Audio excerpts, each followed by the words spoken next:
Boa noite, estamos começando mais um Se Liga com Iarabara em mais uma sexta-feira, onde a gente pode estar junto, conversar e a gente sempre aqui trazendo alguns assuntos importantes, relevantes, para que vocês consigam junto conosco desbravar um pouco mais desse mundo afora, mas em específico do nosso Acre, dos talentos do nosso Acre, daqueles que representam o nosso estado. E não tem como não falar em talento, em representatividade do nosso estado e não falar com o nosso mais novo Mr. Teen World 2025, Lucas Grover, um jovem rapaz de 17 anos que agora é um dos nossos grandes representantes no mundo da beleza. Lucas, boa noite, seja muito bem-vindo ao nosso programa, é um prazer para a gente ter você aqui. Boa noite, bom dia. Meu nome é Lucas Grover, sou o novo Mr. Teen Mundial 2025 e estou confiante a ganhar mais umas faixas e conquistar mais o Brasil. Lucas, fala pra gente como que funciona esse mundo das competições de beleza e tudo mais. Porque a gente é acostumado a ver essas competições só na televisão, só de longe, onde a gente vê homens e mulheres disputando por uma faixa, mas a gente não sabe de fato como que funciona, assim de uma forma bem sintética, de uma forma bem simples, qual é realmente o intuito. É só ganhar uma faixa por ganhar? Tem alguma coisa mais valiosa que isso? Quando eu falo valiosa, eu não me refiro a quantitativo financeiro, não falo de dinheiro. Mas o que representa isso? Sim, como você estava dizendo, não é só você disputar e ganhar faixa, claro. Você tem que fazer um monte de coisa além de ganhar faixa. Tem que fazer gravação, tem que ser gentil com as pessoas, tem que mostrar ao público que você está se esforçando. Se as pessoas começarem a gostar de você, você tem chance de ganhar. Se não tiver chance de ganhar, você pode conseguir ganhar no outro dia, em outra disputa. Mas, como eu estava dizendo, como eu estava disputando no Peru, foi pesado, que eu tinha que fazer muita gravação. Disputei com dois rapazes, né, da Venezuela e do Peru. Consegui ganhar por um fio, mas foi por alegria. Certo. E dentro desses concursos, Lucas, você já está no mundo deles há quanto tempo? Comecei em agosto do ano passado. Queria ser modelo, né? Desde os 14, não estava procurando muito aqui no Acre, né? Que é bem difícil de procurar. Aí eu e meu irmão começou a conversar comigo, né? Começamos a conversar que eu tinha um porte alto, né? Sou o único da minha família que eu sou um dos negros. Meu irmão começou a falar que eu tenho um porte alto, sou bonito, né?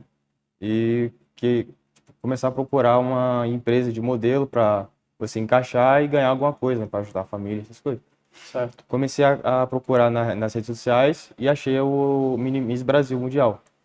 Foi aí que eu conheci o meu coordenador, Isaías Gomes, que não está aqui presente hoje, né? E comecei a marcar uma reunião e fazer as fotos e ganhar a minha primeira faixa pro Acre. E como quando você ganhou essa primeira faixa do Acre, você já parou aí, você entrou em outros concursos? Porque você me falou que ganhou também um outro concurso em Fortaleza, certo? Sim, é da mesma empresa, da Mini Miss Brasil.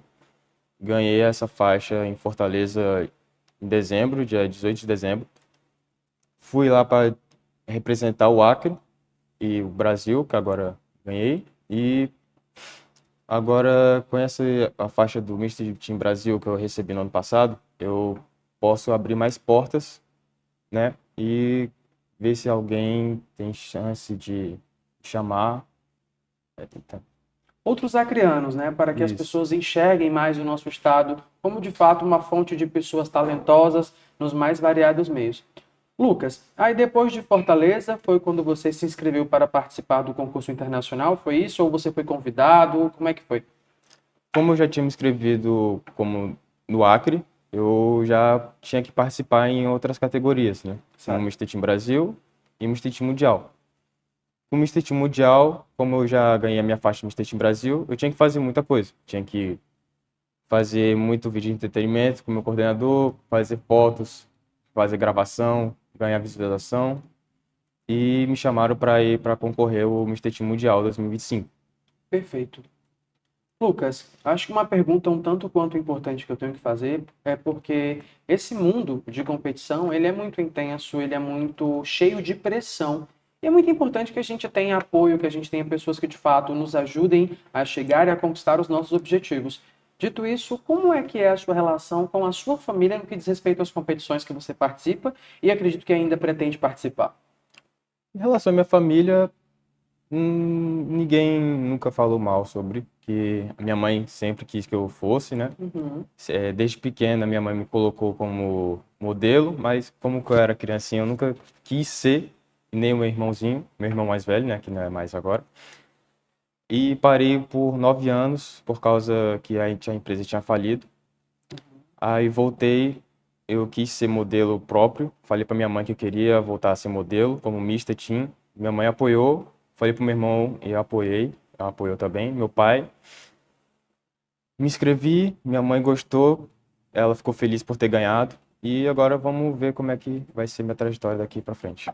Certo. Agora que a gente já fez as perguntas introdutórias, para que o Lucas também se sentisse um pouco mais à vontade nos nossos estúdios, eu acho que agora a gente de fato precisa adentrar em um dos principais assuntos dessa entrevista, Lucas, que é sobre a pressão estética que é colocada, projetada em pessoas como você que participam de competições, que participam de desafios onde a aparência conta muito, onde a estética conta muito, onde a beleza, que é tida como relativa, também conta muito. Eu gostaria de saber como que você, um jovem de 17 anos, uma adolescente, uma criança praticamente com todo respeito, Uhum. obviamente, lida com toda essa pressão que é participar desse tipo de concurso. Porque veja só, você mesmo falou sobre a questão de ganhar visibilidade, de ganhar notoriedade, das pessoas te acompanharem, mas você não só está sendo avaliado pelos jurados do concurso que você participa, você também tem uma série de jurados no mundo digital que decidiram te acompanhar devido ao seu trabalho. Sim. Isso gera uma pressão, porque gera expectativa em cima de você e você fica com aquela pressão.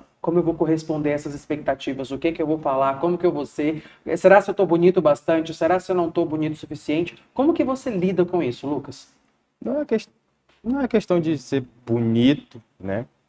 Mas como as pessoas vão ficar falando muito atrás de você e você não pode ficar escutando essas pessoas que vão estar te rebaixando, tentar te rebaixar, ficar falando que você não merece ser isso por causa que você é um homem negro, que você é feio, que você não tem poste para nada, que você não merece nada. Só não ficar ligando e tem que focar em você mesmo, acreditar em você mesmo, acreditar no que a tua família está falando. Sobre o que você estava dizendo agora A há pouco, pressão. a pressão é que, como o mundo todo vai ficar te observando, principalmente no Brasil, vai ver como é você, como você vai estar, se você só está focando nisso, ou está focando nos seus estudos, você tem que fazer muita gravação, vai ter que estudar bastante, principalmente no estudo, tem que focar mais nos seus estudos, vai vão chamar para você fazer propaganda, vão fazer contrato em grana ou em empresa de roupa e você vai ter que lidar com isso todo santo dia. Eu, principalmente, eu recebo algumas mensagens sobre abaixamento, né, pressão psicológica, pessoas querendo contratar, mas eu só não ligo muito e foco mais em mim mesmo.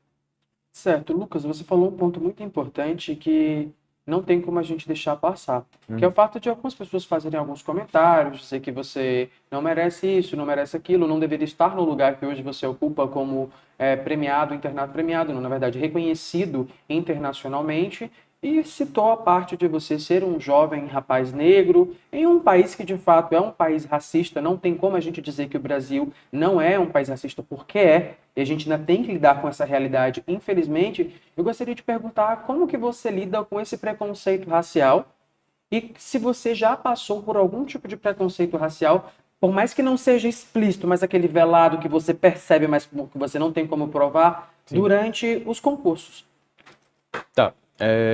Eu, até agora, recebo muito racismo, mas antigamente, quando eu era bem pequenininho, com a faixa dos 10, 12 anos para baixo, recebia muito racismo em escolas ou saía para algum lugar com minha família. Ficava fazendo racismo comigo, era preconceituoso. Não é normal, tipo, as pessoas não vão parar de ficar falando isso porque vai ser impossível. Isso não vai acabar por muito tempo. Não vai acabar tão cedo. Então, com 12 anos, ficavam me chamando de preto, ficavam me chamando de pneu de asfalto, cabelinho de pneu, chamava de um montão de coisa. Antigamente eu ligava para essas coisas, ficava muito triste. Às vezes eu tinha que tomar remédio para antidepressivo. Mas hoje em dia eu, eu recebo essas mensagens e começo a rir porque eu não ligo mais para esse tipo de racismo. Eu só levo tudo na brincadeira. Então, para mim, o racismo eu não preciso levar, não preciso ficar mal para não, tipo, como é que eu posso? Você não se deixa afetar. Isso não deixa me afetar, porque como eu já sofri muito, já ouvi minha mãe, meu pai, meu irmão falando que racismo você não precisa ligar para esse tipo de coisa, que é só a pessoa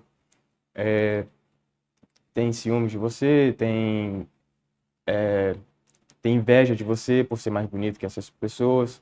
Você tem o seu caminho próprio, você está conseguindo ganhar suas coisas, e as outras pessoas não, só tem inveja e fala mal das pessoas, e fala mal dos outros também.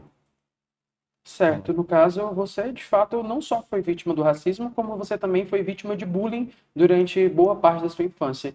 E que bom que, de certo modo, você não liga para isso, mas um conselho mesmo, se você me permite, obviamente, porque quem sou eu para querer aconselhar quem eu estou entrevistando, Uhum. mas se você receber esse tipo de mensagem, não deixe para lá, judicialize. As pessoas que cometem esse tipo de crime, que de fato é penalizado com prisão e que não cabe nenhum tipo de fiança, que é o racismo, elas precisam ser punidas com os rigores da lei. Por mais engraçado que pareça um comentário que alguém faça a seu respeito, denuncie. Você é um jovem que está trabalhando, está se expondo, mas não é porque você está sendo exposto que você está vulnerável e apto para receber qualquer tipo de desrespeito de qualquer pessoa. Está demonstrando seu trabalho ali. Então Sim. vamos seguir com isso e tudo mais.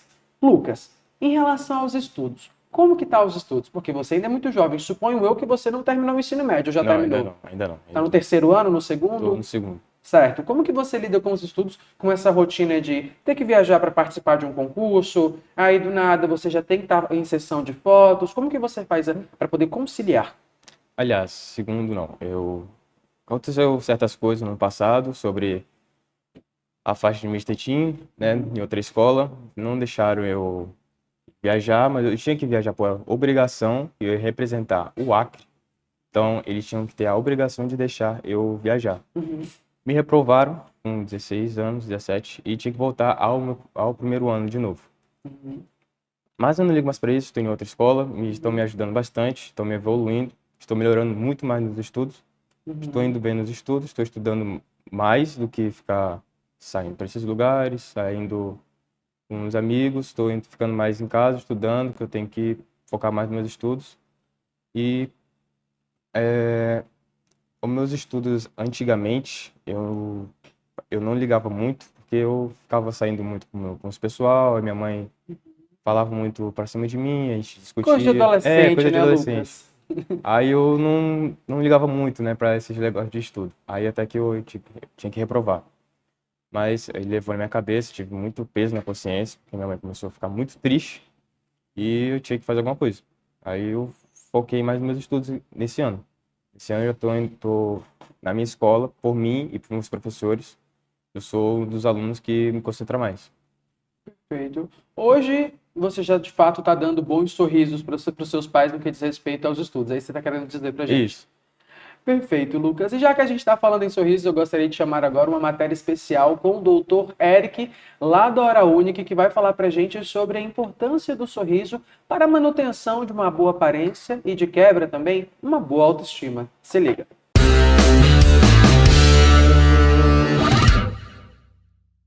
Doutor Eric, estamos mais uma vez aqui na Hora Única e para mim é sempre um prazer poder visitar essa clínica que é sinônimo de acolhimento, principalmente para falar sobre um tema muito importante que é a estética. E não tem como a gente não falar sobre estética e não citar o assunto o sorriso, e que isso a Hora Única entende muito bem sobre como aprimorar o sorriso das pessoas, que é o principal cartão postal de todo mundo. O senhor pode falar um pouquinho para a gente sobre o trabalho que a Hora Única desenvolve aqui em Rio Branco nesse aprimoramento dos sorrisos? Olá, Ian. É sempre um prazer te receber aqui na Hora Única. Mandar um alô também para seus telespectadores do Alerta Cidade. Você mencionou que o sorriso é o cartão postal, é o cartão de visita. E realmente você está certo, né? Recentemente saíram estudos da Universidade Federal de Goiás, né, que mostrou que quando você olha para uma pessoa, 38% das pessoas percebe primeiro o sorriso, para depois perceber outros fatores. Então, assim, o sorriso é o cartão de visita, é o meio de entrada, né, para sua estética e sua beleza. Essa questão de não só a estética, não só a beleza, mas também a questão da autoestima. Pelo que o senhor já conhece, pela sua vivência prática enquanto dentista, pelos estudos que o senhor já teve acesso, o quanto que o sorriso, um sorriso ajustado, bonito, estético, funcional, ele interfere na autoestima de uma pessoa, tanto como homem como mulher? Isso, o sorriso está totalmente envolvido na autoestima. Não somente na autoestima, quando você fala de autoestima, você também fala de confiança e de comportamento social. Pessoas que não têm o sorriso, que julgam adequado para viver em público, são pessoas que têm dificuldade em falar, em se comunicar, em conseguir um emprego. E isso está evidenciado em vários estudos científicos. Na vivência clínica, a gente percebe muito isso quando a gente recebe uma pessoa com a falta de dentes, né? É uma pessoa mais retraída, que não mostra tanta confiança em falar. Isso vem o outro lado, né? Por quê? Porque são pessoas que, quando tem esse problema, se isolam mais, têm tendência maior a ter problemas de depressão e de ansiedade. Então, a autoestima não tem a ver só com beleza, né? A beleza também influencia no comportamento social, na questão psicológica também do indivíduo. Essa questão do sorriso não estando tão ajustado pela sua vivência prática, ele interfere mais na autoestima das mulheres ou dos homens? Olha, Ian, confesso que a procura de homens tem aumentado bastante, né, em relação à estética. Claro que o público maior ainda é o feminino, mas é uma tendência que já percebemos isso na prática, que homens têm se preocupado também mais com a autoestima não só do sorriso, mas também da harmonia facial e de outras especialidades.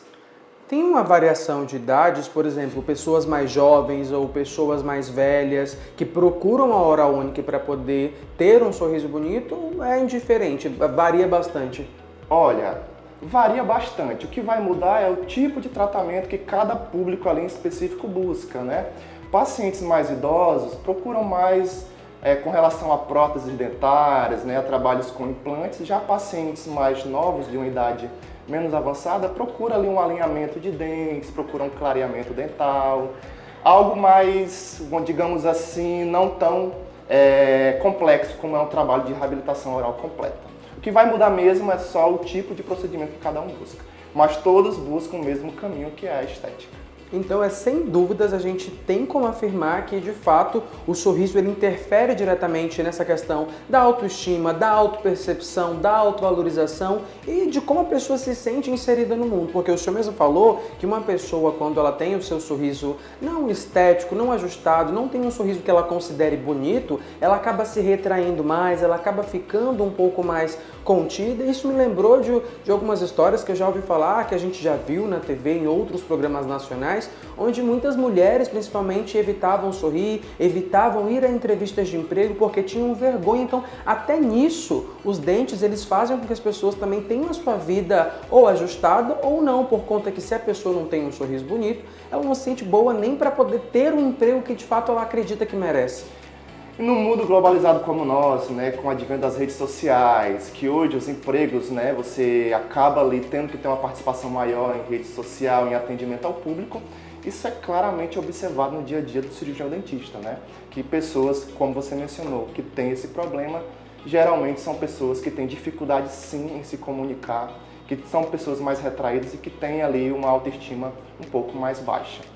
E no caso, o senhor falou a questão da harmonia facial, as pessoas procuram a Oral Unique não apenas também pelas questões dos dentes, mas também pela questão da estruturação da harmonia da face, que é o que a gente chama de harmonização facial. Esse procedimento é um procedimento que ainda é muito procurado ou já aconteceu há algum tempo atrás e hoje em dia é muito mais pontual, não acontece com tanta frequência? Olha, a harmonização facial, quando ela surgiu, ela tinha um objetivo fino, né? As pessoas buscavam por procedimentos mais exagerados, né? Era como se fosse uma moda. Hoje em dia essa procura ainda é bastante alta, só que a gente percebe que o público também está mais conhecedor dos procedimentos e não busca algo tão artificial. Hoje as pessoas buscam algo mais natural, algo pontual, porque elas entenderam hoje que o natural é o mais elegante, mais bonito.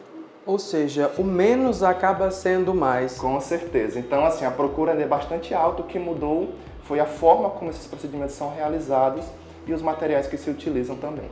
Por fim, porém não menos importante, o quanto o senhor acredita que de fato é importante, é necessário ter essa harmonia funcional entre face e sorriso para que uma pessoa consiga de fato sentir-se bem no mundo que a gente vive hoje, principalmente no mundo de espelhos, seja esse espelho no físico ou seja esse espelho no digital?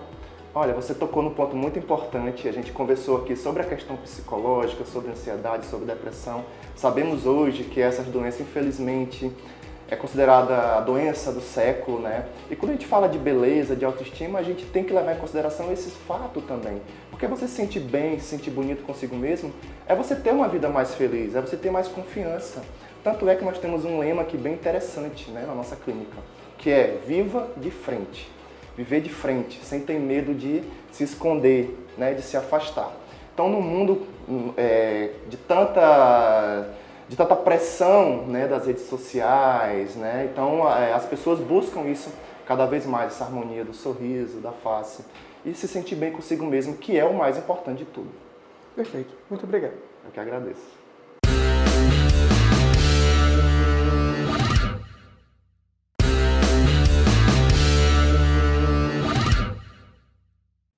Estamos de volta aqui com o nosso entrevistado da semana, Lucas Gruber, de 17 anos, Mr. Teen World 2025, que vai falar para a gente agora sobre como foi começar essa carreira no mundo da moda, essa carreira no mundo da competição. Como que você fez para iniciar? Qual foram os caminhos que você conseguiu achar para poder seguir nessa carreira?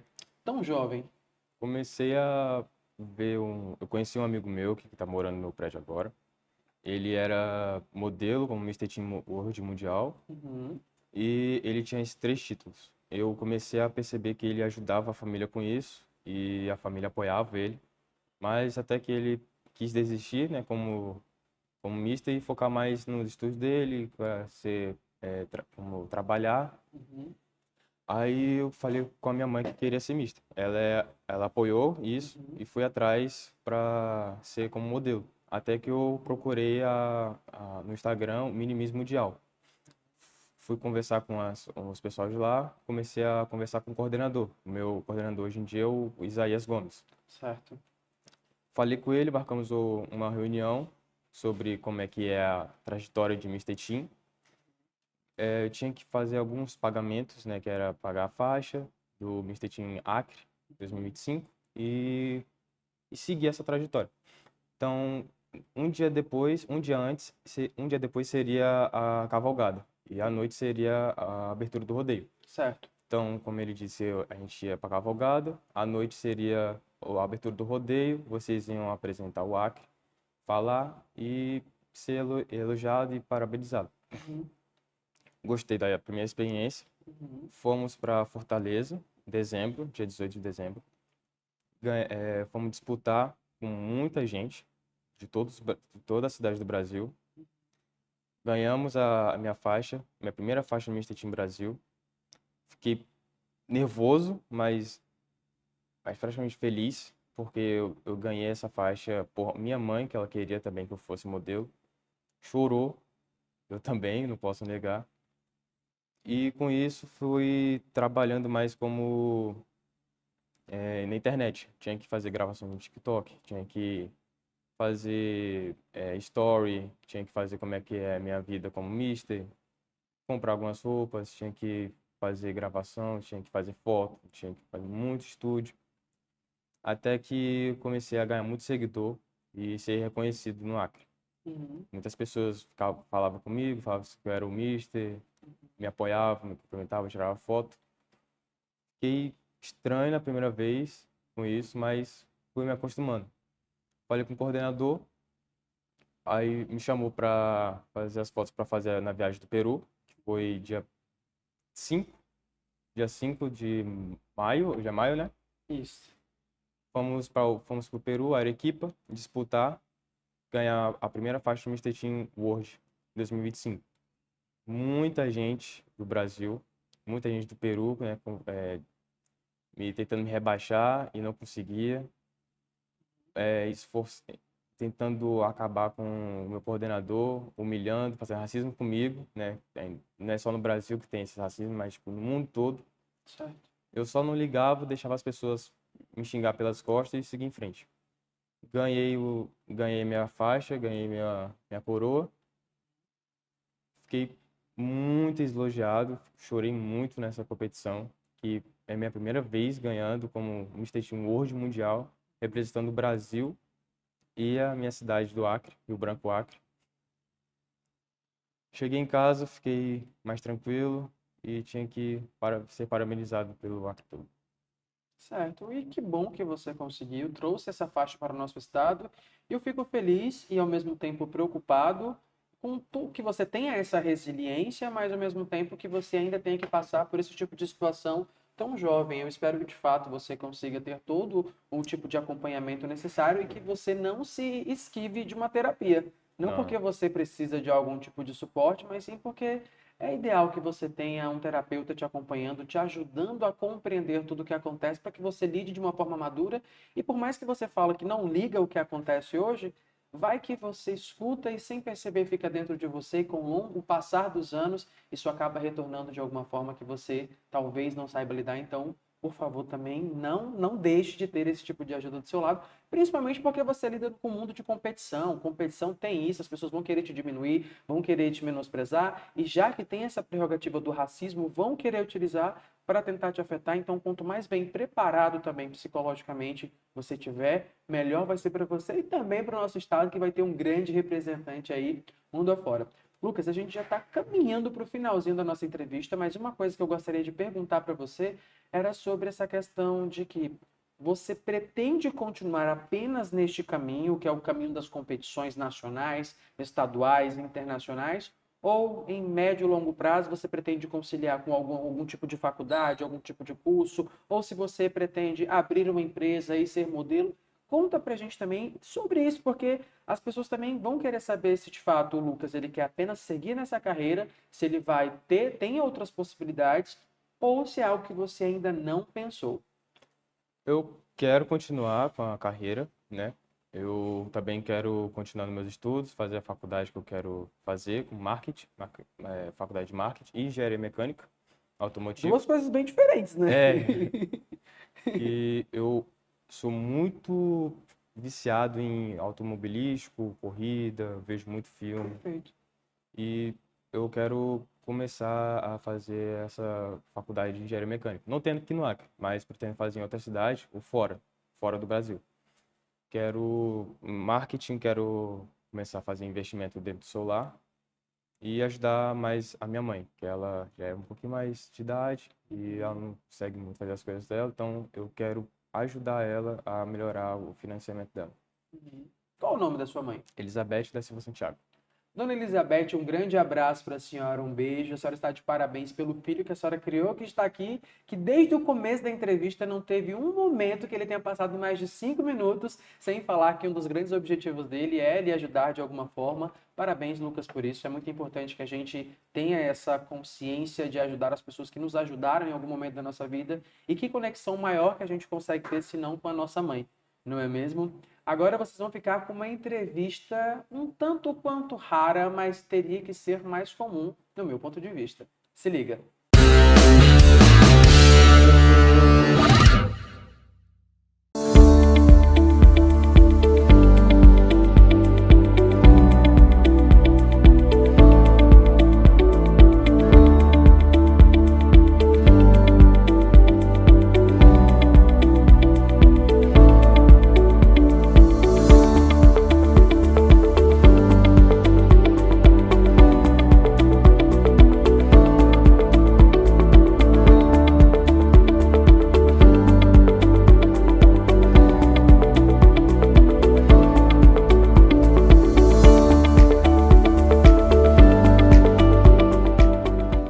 Nossa equipe de reportagens está agora no Estúdio Raro para conversar com a Ana, que é uma das proprietárias aqui do estúdio, que vai falar um pouquinho pra gente sobre como esse autocuidado por meio de um estúdio de beleza acaba fazendo com que as mulheres e também os homens se sintam melhores consigo mesmo, porque conforme a gente já vem falando neste programa, beleza vai muito além de uma boa aparência, vai na forma como a pessoa consegue se enxergar e se identifica no mundo, sentindo-se bem consigo, com os outros ao seu redor.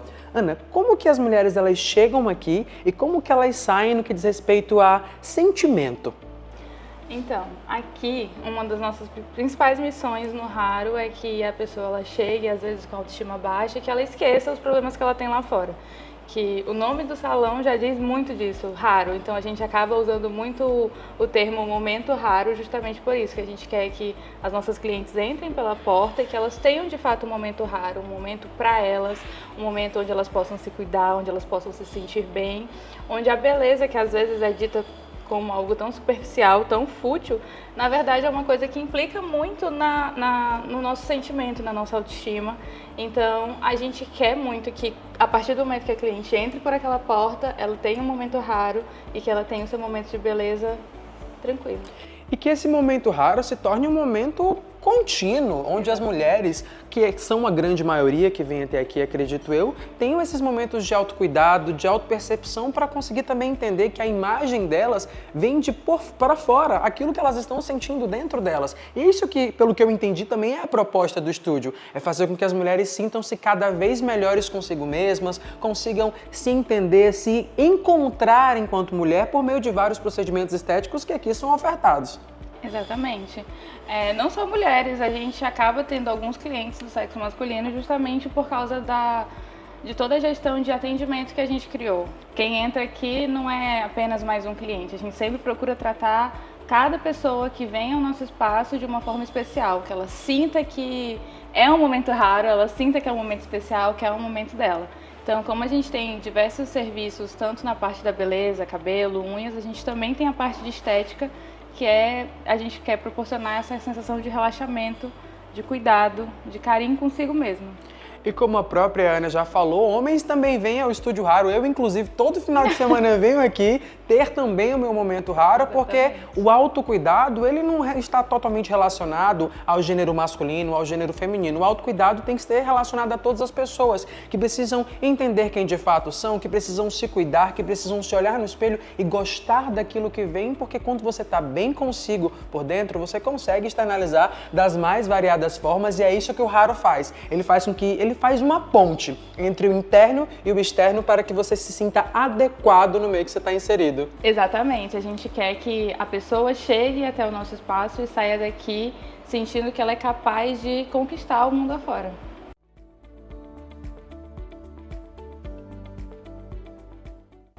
A gente está agora com outra Ana, porque é um momento raro idealizado por Anas, que é a Ana Paula, que vai falar também pra gente sobre a missão principal do Estúdio Raro, no que diz respeito a essa conexão das mulheres com elas mesmas, na verdade, de todas as pessoas que procuram o Estúdio Raro para poder ter um momento que o nome já diz, raro, para sentir-se bem consigo mesma e, quem sabe, esses momentos se tornem cada vez mais contínuos. Então, o Estúdio Raro, foi idealizado por duas mulheres, duas Anas, no sentido de um espaço acolhedor, onde a gente tenta elevar a autoestima da mulher e o amor próprio. Essa questão da autoestima, do amor próprio, está intrinsecamente ligado sobre como a mulher se vê no espelho, como ela se enxerga. A gente pode até olhar para o espelho aqui e como que a pessoa se vê e consegue se projetar lá para fora? Mais do que o salão, o Raro é um espaço de amor, de cuidado, de troca, onde a mulher se sinta especial, onde a mulher realmente se sinta rara. De fato, também é um espaço de acolhimento, porque as pessoas vêm para cá não apenas para receber cuidados estéticos, elas vêm para ter um momento de confraternização com outras pessoas, para ser cuidada, para conversar também. É um espaço de acolhimento, de troca e de escuta. É onde nós conversamos muito com a nossa equipe e tentamos passar isso para eles, escutar o que a cliente quer, realmente o que a cliente quer, porque às vezes não é só um momento, um corte de cabelo, uma massagem, uma maquiagem, mas às vezes ela quer ser ouvida um pouquinho. Às vezes quer ser validada como pessoa, para poder perceber ou sentir que tem alguém escutando, e muitas das vezes um estúdio como esse acaba servindo para isso, como um espaço que cuida das pessoas, não só da estética, mas também do interior. Conforme a outra Ana já falou pra gente, o Raro é isso, é uma ponte que liga o interior para o exterior, e através desse exterior a pessoa consegue se sentir cada vez melhor consigo mesmo, porque já existem estudos que comprovam que quanto mais bem uma pessoa se sente com a própria aparência, Sim. melhor ela consegue viver o seu dia a dia, o seu cotidiano. É isso, o nosso sonho é proporcionar isso para todas as mulheres, né? Que todas as mulheres tenham acesso. Nós tivemos uma ação muito linda de Dia das Mães com a Eliane, né? Foi uma mãe solo que cuida de Perfeito. 3 crianças, onde o Raro proporcionou isso para ela. Então a gente ficou assim muito, muito feliz quando a Eliane realmente saiu aqui com aquele sorriso nos Isso, olhos. de autorrealização. Autorrealização. Então foi muito significante para a gente.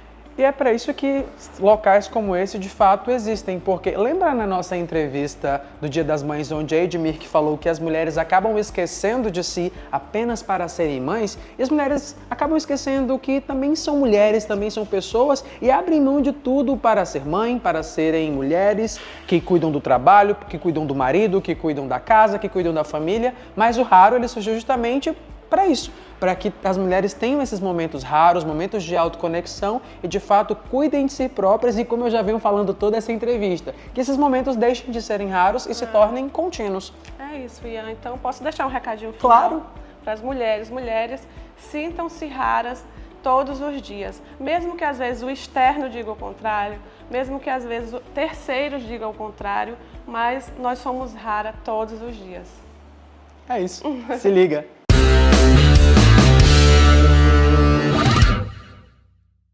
Estamos de volta. E aí, curtiram esse momento raro? De fato, locais como estes nasceram com o intuito de transformar não só aquilo que existe fora, mas também criar uma ponte com o interior para que mulheres e homens se sintam bem com sua própria aparência. Mas é válido ressaltar que momentos raros como este devem ser contínuos, porque a gente merece cuidado.